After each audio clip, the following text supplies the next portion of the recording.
चला आता सांगा.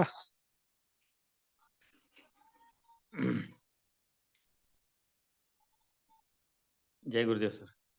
हा, जय गुरुदेव. बोला. गुरुदेव म्हणतात, आतंकवादियों में आतंकवादी भी संत हो सकता है. हे सांगत असताना गुरुदेवांनी उदाहरण अंगुलीमालाचं दिलेलं आहे. अंगुलीमाल म्हणून एक दहशतवादी होता बिहार प्रांतामध्ये पूर्वीच्या काळामध्ये, आणि तो दिसेल त्याला पकडायचा आणि त्याच्या बोटाची त्याच्या बोटाची समोरचे भाग कट करायचा आणि त्याची माळ तयार करून आपल्या गळ्यामध्ये घालायचा. त्याच्यामुळे त्याला नाव पडलं अंगुलीमाल. मग आता दहशतवादी सुद्धा किंवा आतंकवादी सुद्धा संत होऊ शकतो असं गुरुदेव जरी म्हणत असले तरी यामागे अशी एक भूमिका आहे सर की गौतम बुद्धांनी अंगुलीमालाला बऱ्याच वेळेस सांगितलं. त्या राज्यामध्ये तेव्हा एवढा आतंकवाद तो पसरवायचा की लोक सुद्धा भयभीत झालेले असायचे. आणि म्हणून आणि ही तक्रार राजाकडे करायची जनता भयभीत झालेली. आणि मग तेव्हा गौतम बुद्धांनी म्हटलेलं होतं की बाबा अंगुलीमाल हे सगळं काही सोडून दे आणि तू माझ्या मागे ये, एवढंच म्हटलेलं होतं. तू माझ्या मागे ये एवढं म्हटलं असताना गौतम बुद्धाचं हे म्हणणं ऐकून अंगुलीमालाने गौतम बुद्धाच्या मागे जाण्याचं ठरवलं. आणि थोड्या अंतरावरून त्याला रस्त्यामध्ये असे अनेक जण भेटायचे त्याआधी, या रस्त्याने कुणी गेलं का, तसं एखाद्या साधूला गाय गेली का म्हणून संन्यासानं जसं विचारलं कसा आहे आणि एखाद्या, तसं अंगुलीमाला सुद्धा विचारायचे. आणि अंगुलीमालाला या दिशेनं जरी व्यक्ती एखादी गेलेला असला तर नाही म्हणून सांगितलं जायचं, कारण तिथं खोटं बोलण्याने त्या जाणाऱ्या व्यक्तीचं प्राण वाचणार होतं आणि म्हणून असं सांगायचे लोक. परंतु जेव्हा बुद्धांनी असं सांगितलं की बाबा तू माझ्या मागे ये आणि सगळं सोडून दे असं जेव्हा सांगितलं तेव्हा गौतम बुद्धाचं ऐकून अंगुलीमाल गौतम बुद्धाच्या मागे जाण्यास सुरुवात केलं आणि त्याच्यामध्ये असणारी जी आतंकवाद पसरविण्याची जी जी भूमिका होती किंवा जे कर्म होतं ते त्यानं सोडून दिलं आणि तो संत पदाला पोहोचला. गुरुदेवांच्या म्हणण्यानुसार ही अशी कथा. आणि याच्या पुढे सांगायचं जर म्हटलं, क्लेश कर्म विपाकाहा असं गुरुदेव म्हणतात. तर रणांगणामध्ये किंवा रणभूमीमध्ये जेव्हा शत्रूवर हल्ला केला जातो एखाद्या जवानाकडून, ज्यांच्यावर हल्ला केला जातो त्याला जरी क्लेश होत असला तर जवानाने केलेलं हे जे कर्म आहे या कर्माबद्दल त्याला काही शिक्षा दिली जात नाही किंवा त्याला जेल वगैरे भोगावी लागत नाही. किंवा एखाद्या ठिकाणी गर्दीला थोपविण्यासाठी पोलिसांनी लाठीमार केला, लाठीचार्ज केल्यामुळे ज्यांना लाठी लागली त्यांना क्लेश झाले, परंतु या कर्माबद्दल पोलिसांना सुद्धा कुठल्याही प्रकारचं कैद किंवा जेल भोगावी लागली नाही. अशा प्रकारचं क्लेश कर्म विपाकः हे उदाहरण गुरुदेवांनी या ठिकाणी दिलेलं आहे. त्यानंतर गुरुदेव म्हणतात, संतपद प्राप्त करण्यासाठी व्यक्तीला आपल्यामध्ये असणारे हे जे दुर्गुण आहेत ते नष्ट करता येतात. आणि म्हणून गुरुदेवांनी या ठिकाणी असं सुंदर असं उदाहरण देऊन या ठिकाणी सांगितलेलं आहे. जय गुरुदेव. Very good. हा, अजून सांगा.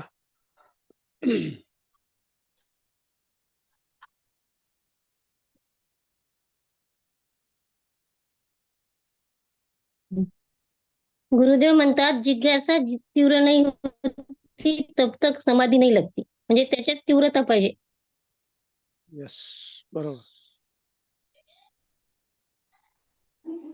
फुलकर तीव्रता.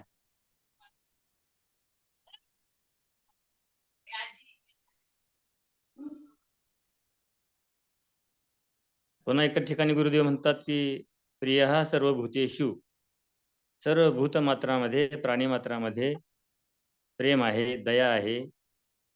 आणि म्हणून प्राणीमात्रावर सुद्धा आपण दया दाखवलं पाहिजे. म्हणजे त्यामध्ये सुद्धा देवत्व आहे प्राण्यामध्ये सुद्धा, असं गुरुदेवांनी या ठिकाणी म्हटलेलं आहे.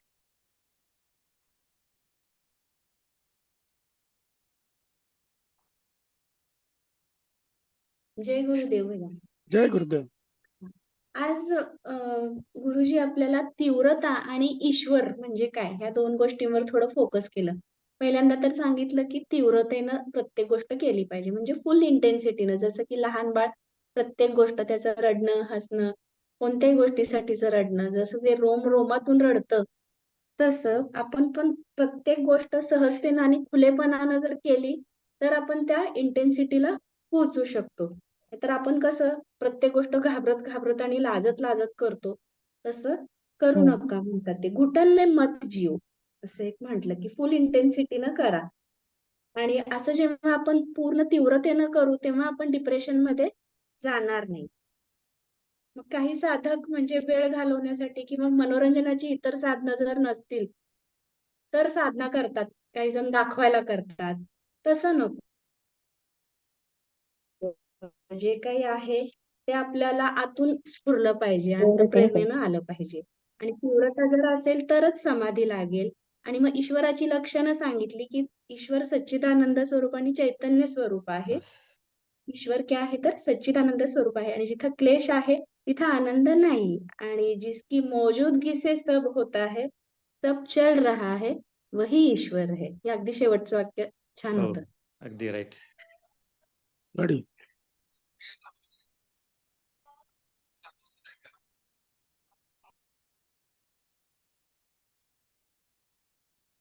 अजून सांगा. म्हणजे कोणतीही गोष्ट करताना मनमोकळेपणा, लहान मुलांसारखा भीत नाही करायची असं म्हणायचं. म्हणजे त्याच्यात तीव्रता पाहिजे.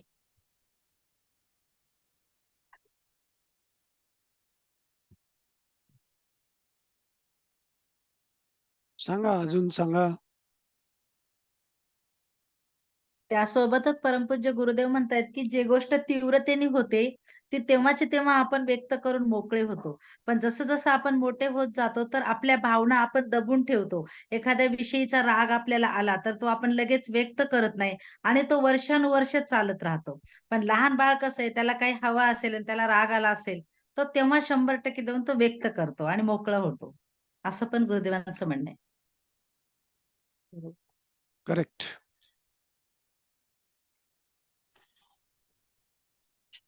तीव्रतेविषयी सांगितलेलं आहे सगळं. सुरुवातीलाच गुरुजींनी आपल्याला सगळ्यांना प्रश्न विचारलाय की बाबा आपण जे पण काय काम करता ते पूर्ण तऱ्हेने करता का? हम जो भी करते हो तो पूरी तरह से करते हैं क्या?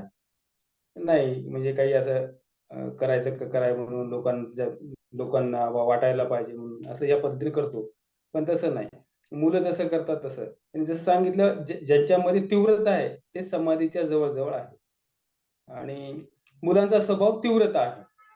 तसं आपल्याला तीव्रतेमधून समाधी प्राप्त होते असं त्यांना सांगायचं होतं. इंटेन्शनली केलं पाहिजे, फोर्सफुली तीव्रतेने केलं पाहिजे. साधना ज्या काही गोष्टी आहेत ते एकदम तीव्रता जागृत झाली पाहिजे. तीव्रता बरोबर समाधी असं त्यांनी सांगितलं आपल्याला. Very good. बढिया. तीव्र गती में ही समाधी है. तसं आता आपण बघितलंय, आपण जेलमध्ये पण कोर्स घेतला सर आपण. तिथं पण म्हणजे कसे जबरदस्त होते. म्हणजे क्लासला यायचं म्हटलं की लगेच काही लोक ताबडतोब यायचे. जे पण करायचे ते एकदम जोरदार करायचे असं. म्हणजे त्यांच्यामध्ये तीव्रता होतीच. पण ते चुकीच्या याच्याने गेली होती. चुकीकडे डायव्हर्ट झाले होते. पण ते त्यांच्या डेअरिंग होती, धाडस होतं, करायची तयारी होती त्यांची तीव्र. आणि जे एकदम 100% केलं त्यांनी जबरदस्त. असं लुचू-बुचू म्हणतो ना आपण छोटं-छोटं असं नाही. एकदम जबरदस्त. तीव्र गती. आणि तीव्र गती होती त्याच्यात दिसली आपल्याला ते. आहे ते समाधी बरोबर तीव्र गती. तीव्र गती वालों को समाधी प्राप्त हो सकती. त्यांचं होतं सांगायचं विषय.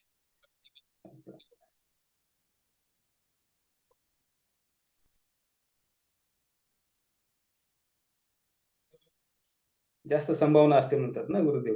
उग्रवादीमध्ये संत बनायची असं स्टेटमेंट असं भारी आहे म्हणले ते. करायला पण मी करतो. त्यांनी केले गुरुजींनी. उग्रवादियों में संत बनने की ज्यादा संभावना है. आहेच बघतोच ना आपण सगळं. तसं आपले पण जे मोठे जे सिनियर टीचर आहेत, जे आज भरपूर खूप मोठ्या प्रमाणात काम करतात, ते त्यांना असंच होतं. ते म्हणजे आणून बसवलंय कोर्समध्ये आणि मग त्यांना काही सुरुवातीला पटलं नाही. जबरदस्ती आणून ठेवलंय. जसं आता ते सांगतात ना महेश गिरींजींचं वगैरे ते याच्यामध्ये सुरुवातीला त्यांना काही इंटरेस्ट वाटला नाही काय नाही. मग ते एकदा सुदर्शन क्रिया केली की ते एकदम जोरदार झाली की ते त्यांच्या हातातून खूप मोठं कार्य घडून गेलं ते. खूप सारी उदाहरणं आहेत याच्यामध्ये. तीव्रता. चांगलं वाटलं.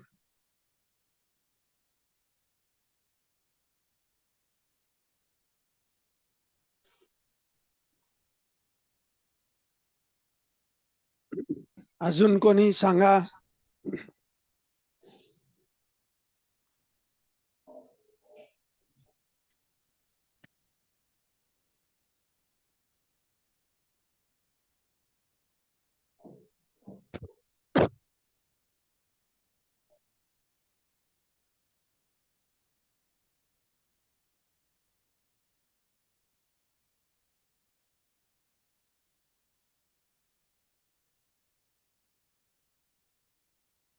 तर काल गुरुदेवांनी समाधीविषयी आपल्याला सांगितलं, वेगवेगळ्या प्रकारच्या समाधी त्याच्याविषयी सांगितलं. आजचा आपला विषय काय होता? ईश्वर. ईश्वर काय आहे? है ना? आता प्लीज थोडस कोणी अनम्यूट करून बोलू नका. एक 10 मिनिटं.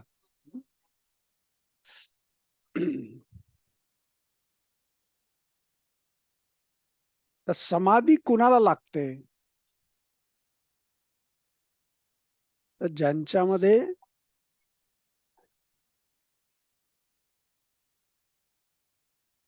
तीव्रतेनं जे कार्य करतात त्यांना समाधी लवकर लागते.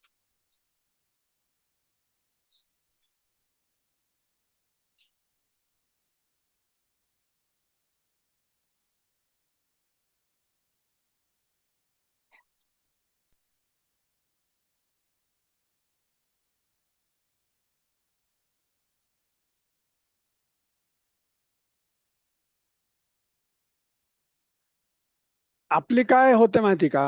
ते लहान असताना आपल्यामध्ये तीव्रता असते, है ना? लहान मुलं कशी आहेत, जे काय करतात ते तीव्रतेनं करतात.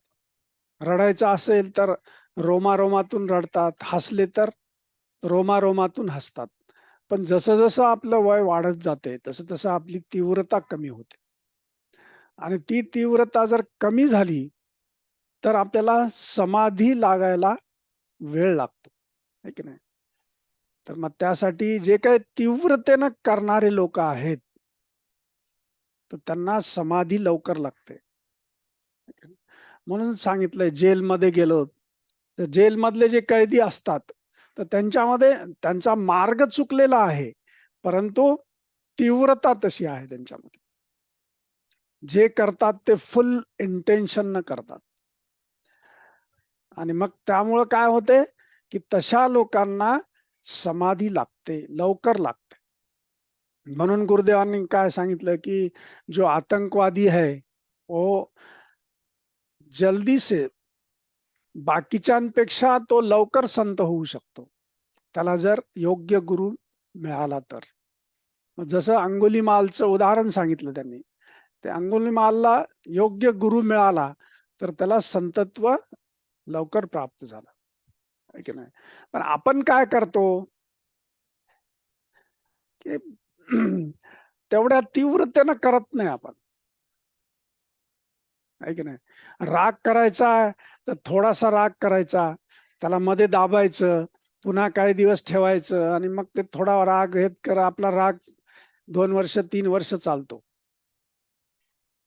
है की नाही? कुणाविषयी द्वेष असेल तर द्वेष जीवनभर तो द्वेष आपण सोबत हे करतो, लगेच व्यक्त करत नाही आपण. तीव्रतेनं व्यक्त केला तर शांत होतो आपण, आणि शांत झालं की समाधीला. तोपर्यंत समाधी नाही लागत, है की नाही? म्हणून समाधीसाठी हे आवश्यक आहे असं सांगितलं. आपण कसं आहे, संकोचानं जगतो, श्रिंक होऊन जगतो आपण. पण कसं जगलं पाहिजे? मोकळं होऊन, है ना? एकदम कुठलाही सगळा संकोच बाहेर टाकून देऊन जगलं की मग आपल्याला समाधीस्थ व्हायला वेळ नाही लागत, है ना? तर हे समाधीसाठी हे तीव्रता आवश्यक आहे असं गुरुदेवांनी सांगितलेलं आहे की नाही. मग आता जर आपल्याला समाधीस्थ व्हायचं असेल, त्या स्थितीमध्ये जायचं असेल, तर आपल्यामध्ये काय आवश्यक आहे? ती तीव्रता आवश्यक आहे ना. तर मग आता ते म्हणजे काय नेमकं? तर मग तिथे काय सांगितलंय की जिथे राग नाही, तिथे क्लेश नाही, त्याच्यानंतर तिथे कर्म नाही आणि विपाक पण नाहीये.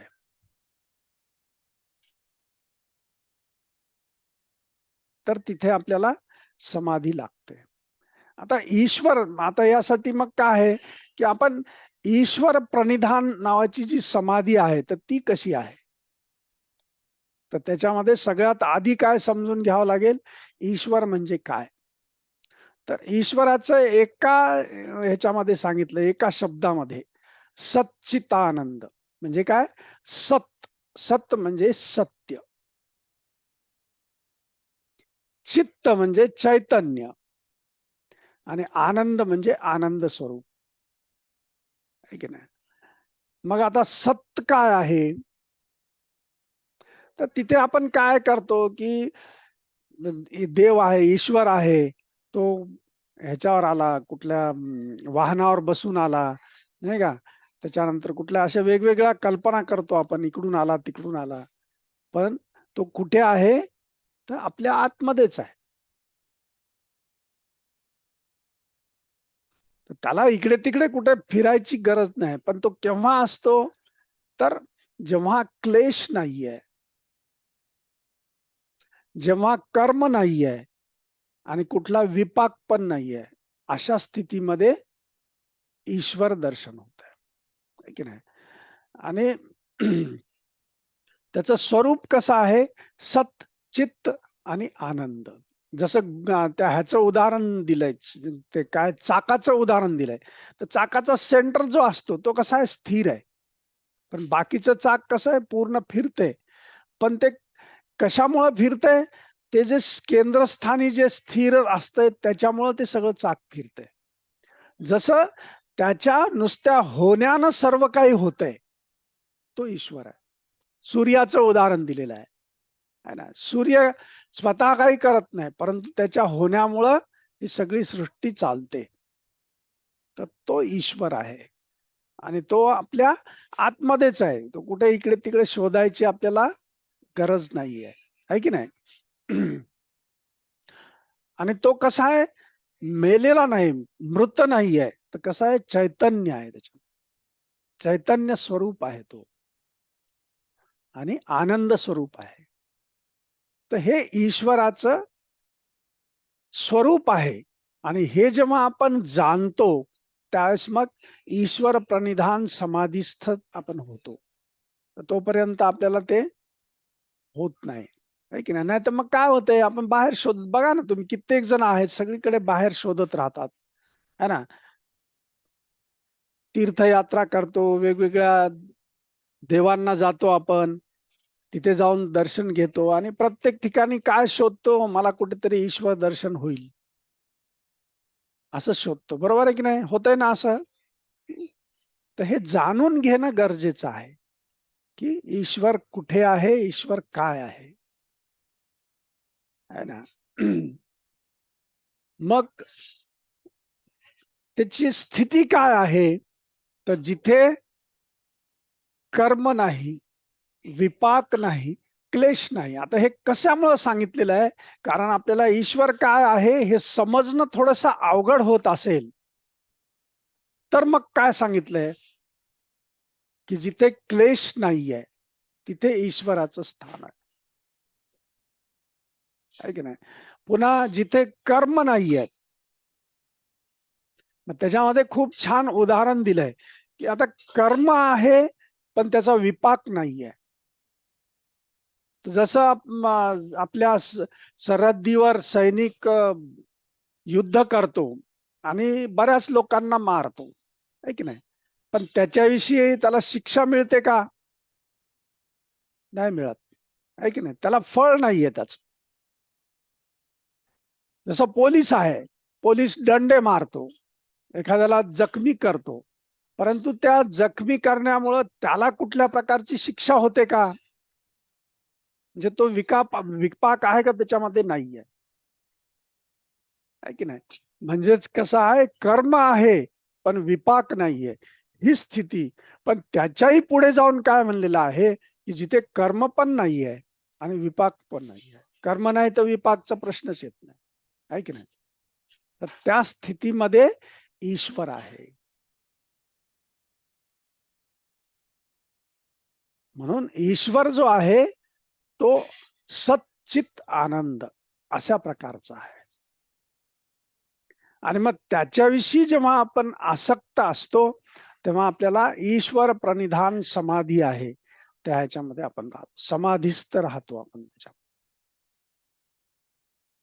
मग आपल्याला कुठल्याही प्रकारचं कर्म जे आहे त्या कर्माचा फळ नाही मिळत, कर्म फळ नाही लागत आपल्याला. मग ते भोग स्वरूपात असो कुठल्याही स्वरूपात असो, तर ते कर्म भोग जो आहे तो आपल्याला लागत नाही, आहे की नाही? मग त्यासाठी ईश्वर प्रणिधान समाधी जी आहे तर त्याचं महत्व सांगितलेलं आहे की नाही? समजलं ना? हे लक्षात आलं? समजणं खूप गरजेचं आहे. समजलं तरच आपल्याला त्या स्थितीमध्ये जाता येते. आणि हे सगळं आपल्याला करायचं कशासाठी? तर समाधिस्थ स्थितीमध्ये आपल्याला प्राप्त व्हायचं, त्यासाठी हे सगळं करायचं.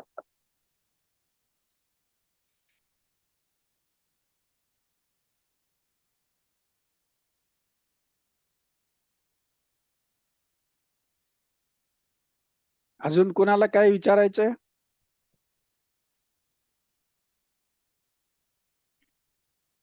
समजलं ना? हे मुलगा आणि गुरुजी मध्ये बोलताना मृदू, मध्य आणि अधिमात्रा असे 3 शब्द वापरले. आणि मग त्याचा काय रेफरन्स होता कळलं नाही.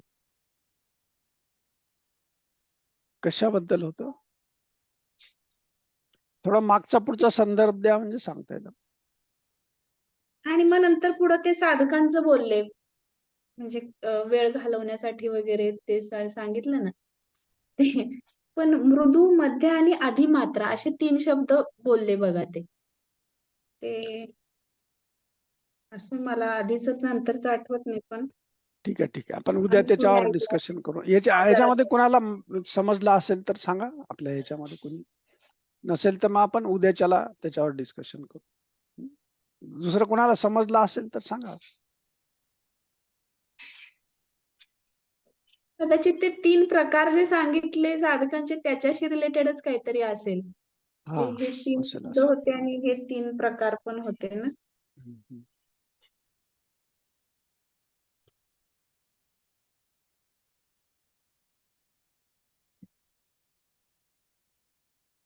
उद्या आपण सांगतो, मी तुम्हाला उद्याच्याला त्याच्यावर सांगतो मी.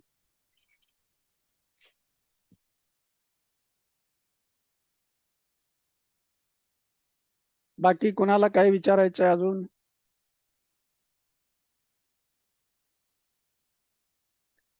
अनम्यूट करा, अनम्यूट. पहिल्यांदा जेव्हा सुदर्शन क्रिया जेव्हा लाईफ मध्ये आपण करतो की नाही, तेव्हा जो अनुभव येतो ती समाधी अवस्था असते असं म्हणतात. म्हणजे ती त्याचा अनुभव थोडक्यात आम्ही घेतलाय असं म्हणता येईल. आपण समाधी, एक लक्षात घ्या, आपण समाधीस्थ होत असतो असं नाहीये की जो कोणी मानव म्हणून जन्माला आलेला आहे तर तो समाधीस्थ होतो. समाधी ही अवस्थेला प्राप्त होतो, परंतु ते टिकत नाही, टिकून नाही राहत.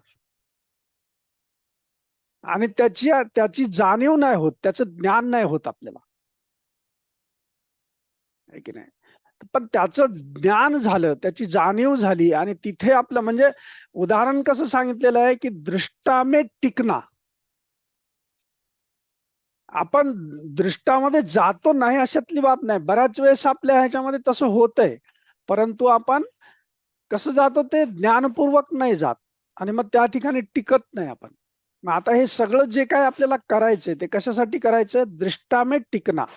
आणि दृष्टामे टिकना याने समाधी. समाधी म्हणजे दुसरं काही नाही, दृष्टामध्ये टिकणं म्हणजे समाधी आहे. म्हणजेच आपली जी बुद्धी आहे ही बुद्धी समस्थितीमध्ये जेव्हा आली, म्हणून काय सांगितलंय, क्लेशरहित, कर्मरहित आणि विपाकरहित. बुद्धी कशी असली पाहिजे, क्लेशरहित असली पाहिजे, त्यानंतर कर्मरहित असली पाहिजे, आणि कर्म नसेल तर विपाक पण त्याचा नाही राहत. तर त्या स्थितीला आपण समाधी असं म्हणतो, है ना. ती स्थिती म्हणजे समाधी स्थिती आहे. मग आपण वेगवेगळ्या प्रकारे वेगवेगळ्या ह्याच्यामध्ये आपण समाधीच्या स्थितीला जातो. आपण ती स्थिती आपल्याला प्राप्त होते. परंतु जेव्हा आपण ज्ञानपूर्वक ह्या गोष्टी करतो आणि त्या ठिकाणी दृष्टामध्ये टिकण्याची जी प्रक्रिया आहे, ती प्रक्रिया जेव्हा घडते, मग त्यावेळेस आपल्याला हे बाकीचं जे मिळतंय, म्हणजे काय म्हणतो आपण, दुःख आपल्यातलं निघून जाते. त्याच्यानंतर येणारं दुःख आहे आपल्या जीवनामध्ये ते पण थोपवल्या जाते आणि आपण आनंद स्वरूप राहतो, आनंदामध्ये राहतो. कुठल्याही परिस्थितीमध्ये असो, कुठल्याही ह्याच्यामध्ये असो, आपण कसे राहतो, आनंदानं राहतो, प्रसन्नतेनं राहतो.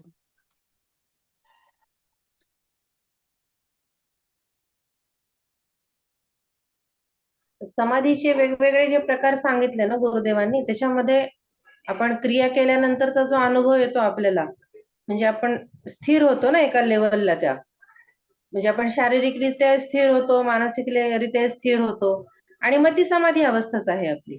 येस. सत्संगामध्ये आपण गुरुदेवांनी सांगितलं लय समाधी, भाव समाधी. तर त्याच प्रकारची ही क्रियेनंतरची जी शांती आहे मनाची आपली, ती एक समाधी अवस्थाच आहे. तुम्ही म्हणताय ते, गीताताई जे म्हणतायत ते, असं वाटलं मला. येस येस, समाधी हा अवस्थाच. हा, ती समाधी अवस्थाच आहे. म्हणजे नुसतं अस्तित्व आपलं, बुद्धी हा जागृत कुठलंही काम म्हटलेलं ना ते, म्हणजे काल हा अस्तित्व राहतं आपलं, पण काहीतरी ते वेगळ्याच लेवलला जातो ना आपण, तो पहिला अनुभव वेगळा हा. कारण आश्चर्यामध्ये आपण जिथे स्तब्ध होतो, गुरुदेवांनी काल परवाच्या जे सांगितलं, जिथे आपण स्तब्ध होतो ती एक समाधी अवस्थाच आहे. कारण स्तब्ध अवस्था ही आपल्याला आश्चर्यानंतरच येते. म्हणजे आपण आश्चर्याने जर त्या ह्याच्याकडे पाहिलं तर ती स्तब्ध अवस्था असते, आणि मग ती समाधी अवस्था असते. मग त्याच्यानंतर समाधीचे वेगवेगळे प्रकार सांगितलेले आहेत. समाधीमध्ये सर मुख्य कसं आहे, जेवढं आपण डीप मध्ये जाऊ तेवढं आपल्याला स्थितप्रज्ञ अशी अवस्था प्राप्त होते. म्हणजे बाह्य वातावरणामध्ये काही जरी घडत असलं तरी त्याची आपल्याला जाणीव जरी होत असली तर त्याच्यामध्ये फारसं आपण हे करू शकत नाही. म्हणजे स्थितप्रज्ञासारखी आपली अवस्था असते. बरोबर. आणि लहान मुलामध्ये आणि आपल्यामध्ये जी तीव्रतेबाबत जे बोललो सर, तर लहान मुलामध्ये जी तीव्रता असते, लहान बालक हे कसं असतं, निरागस असतं. त्याच्यामध्ये त्याच्याकडून घडणाऱ्या ज्या क्रिया आहेत त्याच्याबद्दल त्याच्याकडे कुठल्या जाणीवा नसतात. आपल्याला जाणीवा प्राप्त झालेल्या असल्यामुळे आपण फारसं हे करत नाही, किंवा काय क्या कहेंगे लोग या भावनेतून आपण थोडस आपल्याला आवर्त घेतो स्वतःवर. आता तसं म्हणायचं, जर एखाद्या कार्यक्रमामध्ये जो शाहीर असतो, शाहीर किती तीव्रतेने पोवाडा गातो सर, त्यामध्ये फार फार तीव्रता असते.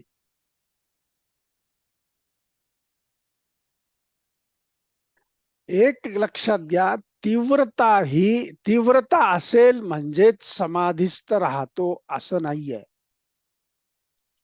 समाधीस्थ होण्यासाठी तीव्रता आवश्यक आहे. तीव्रता ना आपण करत असेल तर समाधी लवकर लागते. म्हणून उदाहरण काय सांगितलंय, जो आतंकवादी आहे तो संत लवकर बनू शकतो बाकीच्यांपेक्षा. बाकीचे काय विचार करत बसतील, हो का नाही, कसं करावं का नाही, करावं का नाही, 4 जणाला विचारतील, 10 जणाला विचारतील. झटपट असतो त्याच. त्या तीव्रतेमध्ये ते येत नाहीत. पण ज्यांच्यामध्ये तीव्रता असते त्यांना समाधी लवकर लागते, आणि समाधी लवकर लागली की ते समाधीचं जे फळ आहे ते फळ त्यांना मिळते. आता त्याच्यामध्ये सर्वोत्कृष्ट समाधी कोणती आहे ती म्हणजे ईश्वर प्रणिधान. आता ही जी ईश्वर प्रणिधान समाधी जी आहे ही केव्हा लागेल, जेव्हा आपण ईश्वराविषयीचं ज्ञान आपल्याला मिळेल तेव्हा. म्हणून तिथं सांगितलेलं ईश्वर काय आहे. ईश्वर म्हणजे नेमकं काय आहे, तर सच्चित आनंद.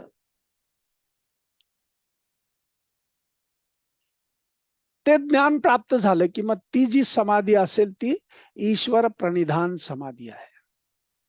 आणि बाकीचे जे प्रकार सांगितलेले आहेत समाधीचे, ते वेगवेगळ्या प्रकारचे प्रकार आहेत, आहे की नाही. मुख्य एक काय आहे की समाधीस्थ समाधी जी अवस्था आहे, ह्या अवस्थेमध्ये जास्त काळ टिकून कसं राहायचं ह्याची सगळी कसरत सांगितलेली आहे पतंजली योगसूत्रामध्ये. प्रत्येक माणूस समाधी अवस्थेमध्ये जातो, परंतु तो तिथे टिकत नाही. हेच सगळ्यात मोठं आहे की नाही. 10 वर्ष झाले सुदर्शन क्रिया शिकली, 10 वर्षापूर्वी 12 वर्षापूर्वी कोर्स केला पहिला, आणि मग 12 वर्षानंतर पुन्हा आठवण आली, पुन्हा आले, मग ते एक एक आठवायला लागते, आहे की नाही. म्हणजेच काय झालं, ती तीव्रता आहे ती गमावून बसलो आपण, आणि मग मग त्या ठिकाणी ते ज्ञान नाही मिळत आपल्याला, ती प्राप्ती नाही होत, आहे की नाही. म्हणून आपली जी साधना आहे ही साधना अत्यंत महत्वाची. साधनेमुळे ह्या सगळ्या गोष्टी आपल्याला सहजतेनं प्राप्त होतात. आता हे सगळं पतंजली योग सूत्र आपल्याला एवढं श्रवण करायचं, त्याचा मुख्य उद्देश काय आहे की आपली जी साधना आहे, योग साधना जी आहे, ही योग साधना नियमितपणे न चुकता का करावी, ह्या प्रश्नाचा उलगडा करण्यासाठी हे सगळं आहे.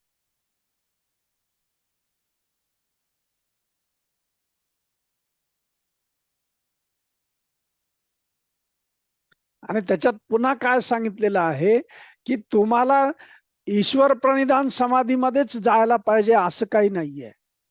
एवढे जे प्रकार आहेत, कुठल्याही एका प्रकारामध्ये तुम्ही असाल तरीही पण तुम्हाला मोक्ष प्राप्ती मिळते.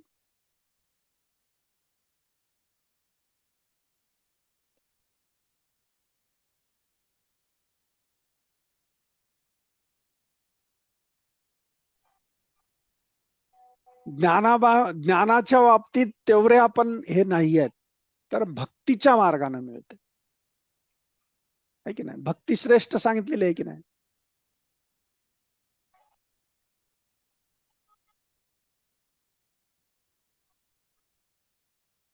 काही करा, परंतु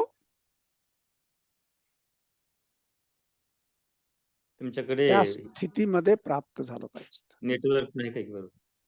आवाज येत नाही का? ब्रेक होतो आधी मध्ये. आता यायलाय का? हो, येतो.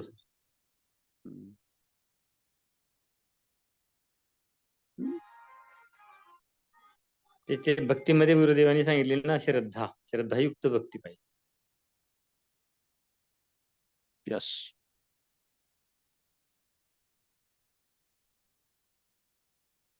चालते, भेटूया मग. जय गुरुदेव. अजून कोणाला काय विचारायचं असेल तर विचारा.